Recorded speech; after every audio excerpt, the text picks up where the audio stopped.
그들은 스포트라이트의 밝은 빛 속에서 태어났지만 그들 모두가 유산만으로 빛난 것은 아니었습니다. 모든 유명한 성 뒤에는 투쟁, 의심, 그리고 재탄생의 이야기가 숨겨져 있습니다.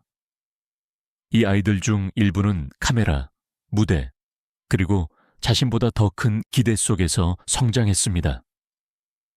그러나 부모님의 그림자 속에서 길을 잃는 대신 그들은 자신만의 길을 가고 자신만의 목소리를 찾고 자신만의 빛을 만들어내기로 결정했습니다.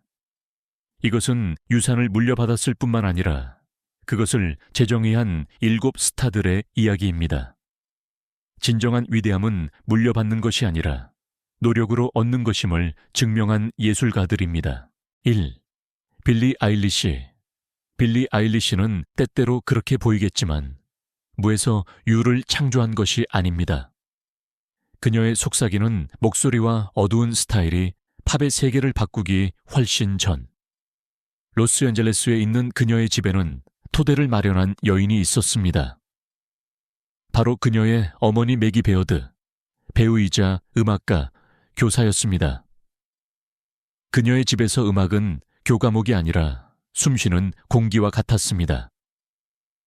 기타와 키보드가 여기저기 놓여 있었고 빌리와 그녀의 오빠 피니어스는 창의성과 자유의 고치 속에서 자랐습니다. 그녀의 어머니는 그들이 산업의 꼭두각시가 되는 대신 느끼고 쓰고 의심할 수 있는 사람이 되기를 바랐습니다. 이러한 정직할 권리는 빌리의 트레이드마크가 되었습니다. 그녀의 가사는 노래가 아니라 고백입니다. 시끄러운 세상 속에서 두려움, 고통, 그리고 성장하는 것에 대한 고백이죠. 피니어스와 함께 그녀는 자신의 방의 고요함을 전 세계적인 사운드로 바꾸었습니다. 명성 뒤에는 마케팅 계획이 아니라 예술이 진정할 때 살아남을 수 있다는 것을 이해한 가족이 있었습니다.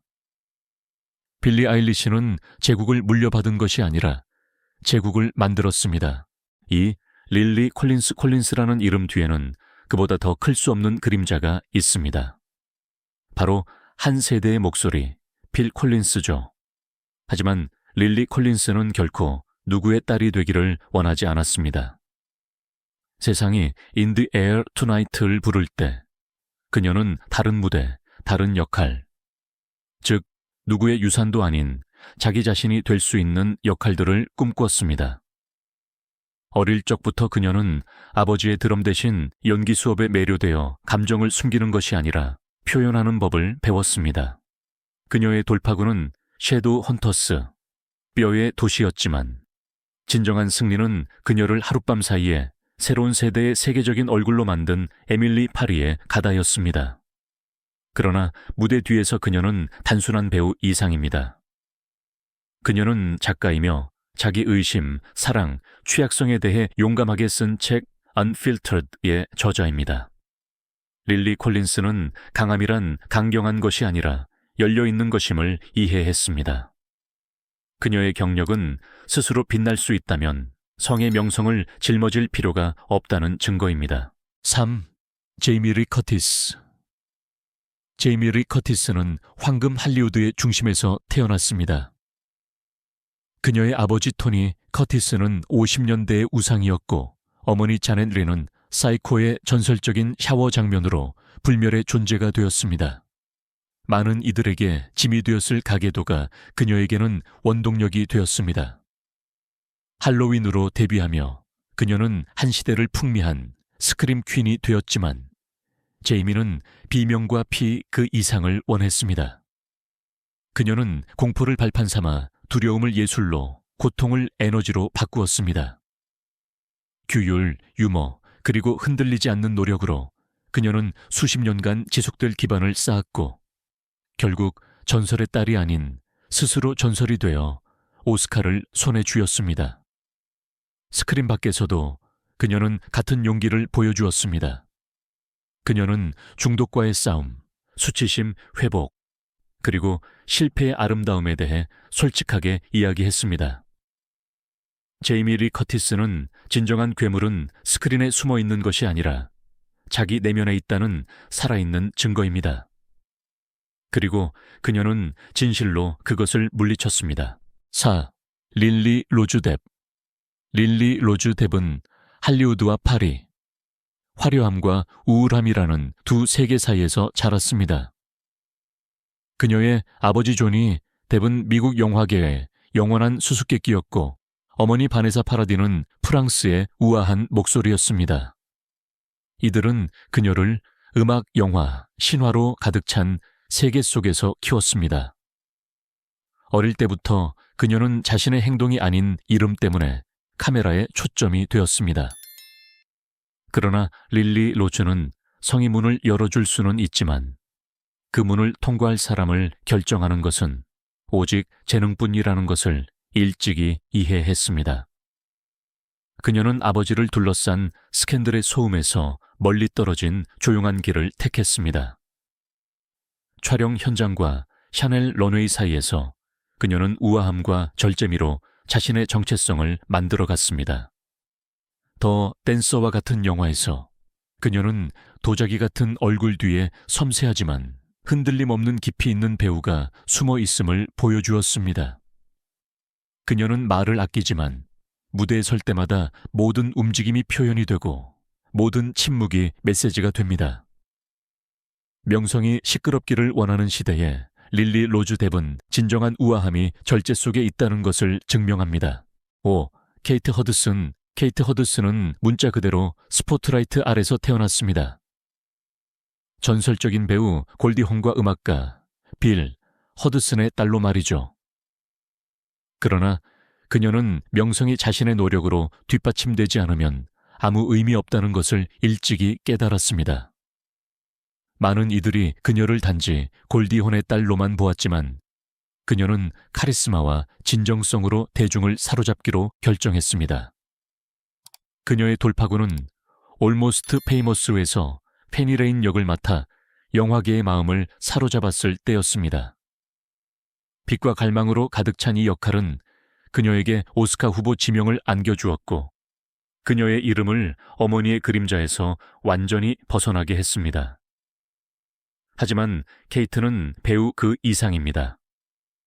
그녀는 기업가이자 자신의 스포츠웨어 브랜드를 창립했으며 어머니이자 가족보다 명성을 앞세우지 않는 사람입니다. 그녀의 미소는 액세서리가 아니라 무기이며 그녀의 규율은 그녀의 엔진입니다. 종종 표면적인 화려함에 의존하는 업계에서 케이트 허드슨은 현실성과 꾸준함을 상징합니다. 그녀는 혼이라는 성을 물려받았을 뿐만 아니라 그것을 뛰어넘을 용기를 가졌습니다. 6. 다코타 존슨. 다코타 존슨의 혈통에는 할리우드의 새 세대가 흐르고 있습니다. 알프레드 히치콕의 뮤즈였던 할머니 티피, 헤드런, 80년대의 상징이었던 어머니 멜라니 그리피스, 그리고 마이애미 바이스의 반항적인 매력남이었던 아버지 돈 존슨입니다. 그러나 다코타는 과거의 반복이 되고 싶지 않았습니다. 그녀는 부딪히는 어려운 길을 선택했습니다. 그레이의 50가지 그림자로 많은 이들이 피했을 법한 영역에 발을 들여놓았고 논란의 여지가 있는 역할을 여성의 욕망과 자기 결정권에 대한 메시지로 바꾸어 놓았습니다. 그 이후로 그녀는 외치는 것보다 속삭이는 프로젝트들을 꾸준히 선택했습니다. 조용한 영화, 상처받은 인물, 말하지 않은 감정들 말이죠. 다코타는 눈부시게 하려 하지 않고 오히려 매혹시키는 우아함을 구현합니다. 그녀의 눈은 한마디도 하지 않고도 이야기를 들려줍니다.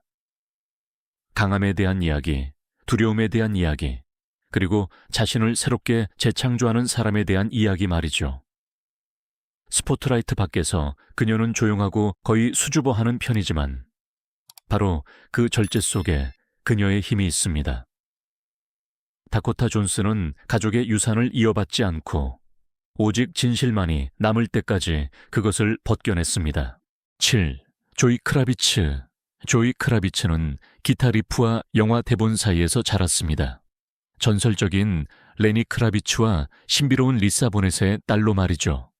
그녀의 출생지 자체가 예술과 반항의 심장부에 있는 상징이었습니다. 하지만 조이는 부모의 거울상이 아니라 날 것 그대로의 독창적이고 타협하지 않는 새로운 목소리가 되기를 원했습니다. 그녀의 경력은 조용하고 거의 눈에 띄지 않게 시작되었지만 모든 단계는 의식적이었습니다. 작은 조연 역할부터 더 배트맨에서 캐수먼으로 폭발적인 모습을 보여주기까지 그녀는 연약하면서도 위험해 보이는 정체성을 구축했습니다. 그녀 안에는 강인함과 취약성, 쿨함과 깊이가 융합되어 있습니다. 그녀는 주류와는 정반대이며 바로 그 점에 그녀의 마법이 있습니다. 연기 외에도 그녀는 자신의 밴드 롤러울프, 롤라월프를 통해 음악에서 두 번째 집을 찾았고 그곳에서 아버지의 에너지를 자신만의 내성적인 방식으로 발산했습니다. 레니는 그녀를 자신의 거꾸로 된 거울상이라고 부르는데 아마도 그녀는 그럴 것입니다. 아버지가 불을 지폈고 그녀는 그것을 다루는 법을 배웠으니까요. 조이 크라비츠는 유산을 물려받은 것이 아니라 모든 것 위에 진정성을 두는 세대의 상징으로서 그것을 재창조했습니다. これらすべての物また口元ね終わりに一つの疑問が残ります。美しさとは本当に何を意味するのでしょうか。ある人にとっては民となった夢戸でした。またある人にとっては生き残り自己表現し、あるいはコントロールを取り戻すための道具でした。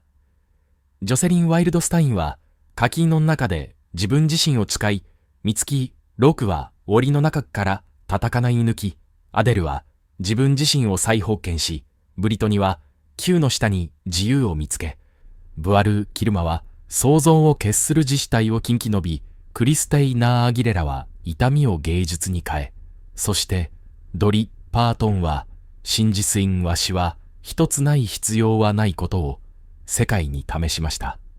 すべての上級、すべての接入、すべての変化の地下には、あらゆる美容小生よりも不破ない真実があります。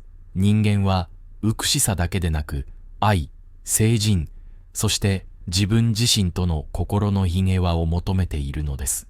おそらく、これら7つの人生が私たちに教えてくれる最大の教訓は、真の美しさは完璧な顔にあるのではなく、それらが語る物語の頭にあるということです。そしておそらく私たちが持つことができる最も美しいものは私たちのすべての不八、痕跡、そして変化とともに自分自身を受け入れる能力なのかもしれません。